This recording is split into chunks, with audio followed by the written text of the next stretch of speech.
आज की इस वीडियो में हम लोग क्लास 10 का जो हमारा एक्सरसाइज 1.2 का क्वेश्चन नंबर 5 है उसको सॉल्व करेंगे। इस क्वेश्चन में हमसे कहा जा रहा है कि जांच करें कि क्या किसी प्राकृत संख्या n के लिए 6 का पावर n अंक 0 पर समाप्त हो सकती है। देखिए पहले हम लोग समझते हैं कि ये क्वेश्चन क्या कह रहा है। इस क्वेश्चन में ये कह रहा है कि हमारे पास 6 का पावर n है। अब इस 6 के पावर n में 6 को तो आप जानते होंगे कि ये एक संख्या है।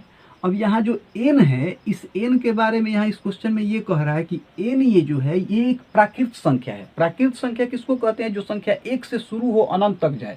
1, 5, 5 लाख, 10 लाख, 2 करोड़, 10 करोड़, 20 करोड़, आपको जो भी मन है आप लिख लीजिए, अनंत तक जाएगी ये।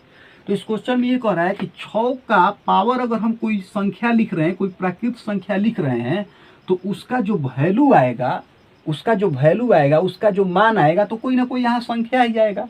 तो इस क्वेश्चन में ये कह रहा है कि यहाँ अगर कोई संख्या आ रहा है तो क्या उस संख्या के इकाई स्थान पे 0 होगा? अगर होगा तो कैसे होगा, और नहीं होगा तो कैसे होगा? चलिए इस क्वेश्चन को मैं आपको और क्लियर कर देना हूँ। देखिए इस क्वेश्चन में कह रहा है कि 6 का पावर n है, और n यहाँ क्या है? प्राकृत संख्या है। प्राकृत संख्या का मतलब 1, 2, 3, 4 मैंने अभी आपको बताया। तो देखिए जैसे आप लिख रहे हैं, मान लेते हैं 6 का पावर 1, तो 6 का पावर 1 का वैल्यू क्या होगा? 6। 6 का पावर 2, तो 6 का पावर 2 का वैल्यू क्या होगा? 36। 6 का पावर 3, तो 6 का पावर 3 का वैल्यू आप क्या मिलेगा? 216। अब इस क्वेश्चन में हमसे ये कहा जा रहा था कि अगर 6 का पावर हम कोई भी प्राकृत संख्या लिख रहे हैं, तो जो भी हमको उसका वैल्यू यहाँ पे मिल रहा है, तो इस वैल्यू में जो भी हमको यहाँ संख्या मिल रहा है, इस संख्या का इकाई अंक 0 होगा या नहीं? अगर होगा तो कैसे, या नहीं होगा तो कैसे? तो यहाँ एक चीज तो क्लियर है कि आप जब भी 6 के पावर प्राकृत संख्या यहाँ लिख रहे हैं, जो भी हमको संख्याएं यहाँ मिल रही है, इसमें किसी भी संख्या का देखिए इकाई अंक 0 नहीं है। अगर आप 216 को देखें तो इसका इकाई अंक 6 है, 36 को देखें तो इसका इकाई अंक 6 है, और यहाँ तो इकाई अंक 6 है ही। तो यहाँ से एक चीज क्लियर हो गया कि अगर हम लोग 6 का पावर कुछ भी लिख दे, चाहे 6 का पावर 5 लाख लिखिए, चाहे 5 करोड़ लिखिए, चाहे 10 करोड़ लिखिए, जो भी हमको संख्या मिलेगा उसका इकाई अंक 0 नहीं होगा। तो अब प्रश्न ये उठता है कि इकाई अंक क्या होगा? तो जब भी आप 6 का पावर कुछ भी कर दीजिए, प्राकृत संख्या होना चाहिए, 1 से लेकर अनंत तक होना चाहिए, तो उसका जो वैल्यू आएगा, जो भी संख्या आएगा, उस संख्या के इकाई स्थान पे हमेशा 6 होगा। हमेशा क्या होगा? 6 होगा। आप चाहे तो चेक करके देख सकते हैं। तो यहाँ एक चीज तो क्लियर हो गया कि 6 का पावर अगर आप प्राकृत संख्या लिख रहे हैं, तो जो भी हमको संख्या मिलेगी उसके इकाई स्थान पे 0 नहीं आएगा। अब हमें इसे प्रूफ करना है कि कैसे 0 नहीं आएगा। तो इसका तो एक तरीका ये भी है कि आप पहले 6 का पावर 1, 6 का पावर 2, 6 का पावर 3, ऐसे ऐसे करके 5 करोड़, 10 करोड़, 20 करोड़, 30 करोड़ आप लिखते जाइए, लेकिन इससे भी हमको कोई कंक्लूजन नहीं मिलेगा। तो इसका एक तरीका है, इसका एक सिस्टम है, इसका एक सिद्धांत है, जिसके आधार पर हम लोग इसको साबित कर सकते हैं। आइए समझते हैं कि वो सिद्धांत क्या है। अगर किसी संख्या के अभाज्य गुणनखंड में 2 और 5 दोनों उपस्थित हों, तो ही उस संख्या का इकाई अंक 0 हो सकता है। अगर किसी संख्या के अभाज्य गुणनखंड में 2 या 5 उपस्थित नहीं हो, तो उस संख्या का इकाई अंक 0 नहीं हो सकता है। मान लेते हैं कि कोई संख्या है, उसका अभाज्य गुणनखंड निकाले, उसमें 2 है और 5 नहीं है, या फिर 5 है 2 नहीं है, तो ऐसी स्थिति में उस संख्या का इकाई अंक 0 नहीं हो सकता।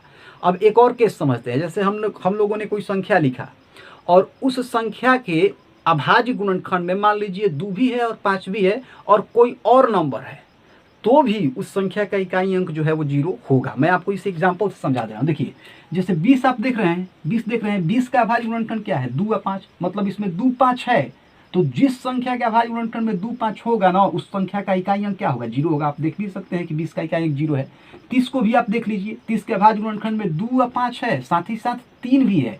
साथ ही साथ क्या है? इसमें 3 भी है, तो भी कोई दिक्कत नहीं है। 2, 5 है ना, तो 2, 5 जब किसी संख्या का अभाज्य गुणनखंड में 2 और 5 होगा, तो उसके इकाई स्थान पे 0 आएगा ही। तो देखिए 30 के इकाई स्थान पे 0 है। अगर आप 300 को भी देखें तो देखिए यहाँ पे भी अभाज्य गुणनखंड में 2 है और 5 है, तो आप देख रहे हैं कि 300 के इकाई स्थान पे 0 है। मतलब कोई भी संख्या के इकाई स्थान पे 0 तभी होगा जब उस संख्या के अभाज्य गुणनखंड में 2 और 5 दोनों उपस्थित हो। तो आशा नहीं है, पूर्ण विश्वास है कि आपको ये मैथ बहुत अच्छे से समझ में आ गया होगा। आइए हम लोग इस मैथ को सॉल्व करते हैं। सबसे पहले हम लोग यहाँ लिखेंगे 6 का पावर n बराबर, यहाँ हम क्या करेंगे कि 6 के पावर n का अभाज्य गुणनखंड निकालेंगे। तो 6 का अगर हम लोग अभाज्य गुणनखंड निकालें तो हमें मिलेगा 2 गुना 3, क्योंकि 6 के पावर n है तो हम लोग 2 गुना 3 का पावर n कर देंगे। अब देखिए अभी मैंने आपको बताया कि किसी भी संख्या का इकाई अंक 0 तभी होगा जब उस संख्या के अभाज्य गुणनखंड में 2 और 5 दोनों उपस्थित हो। यहाँ हम देख रहे हैं कि 6 के पावर n के अभाज्य गुणनखंड में हमारे पास 2 तो है लेकिन 5 नहीं है, तो इसका मतलब 6 का पावर n जो है इसका इकाई अंक 0 नहीं हो सकता। तो हम इसी चीज को अब यहाँ लिख देंगे। हम लोग लिखेंगे यहाँ 6 के पावर n के अभाज्य गुणनखंड में 2 तो है लेकिन 5 नहीं है। 2 तो है लेकिन 5 नहीं है। अतः 6 के पावर n का इकाई अंक 0 नहीं हो सकता है, 0 नहीं हो सकता है। और हमारा जो ये मैथ है ये सॉल्व हो गया।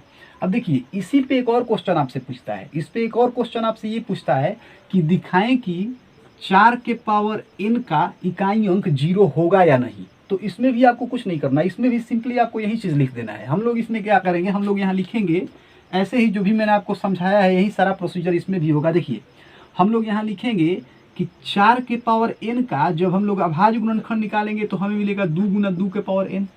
अब हम यहाँ ये देख रहे हैं कि 4 के पावर n के अभाज्य गुणनखंड में हमारे पास 2 तो है लेकिन 5 नहीं है।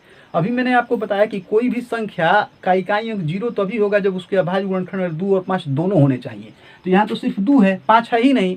तो यहाँ पे हम लोग लिख देंगे कि 4 के पावर n के अभाज्य गुणनखंड में हमारे पास सिर्फ 2 है, 5 नहीं है। अतः 4 के पावर n का इकाई अंक 0 नहीं हो सकता।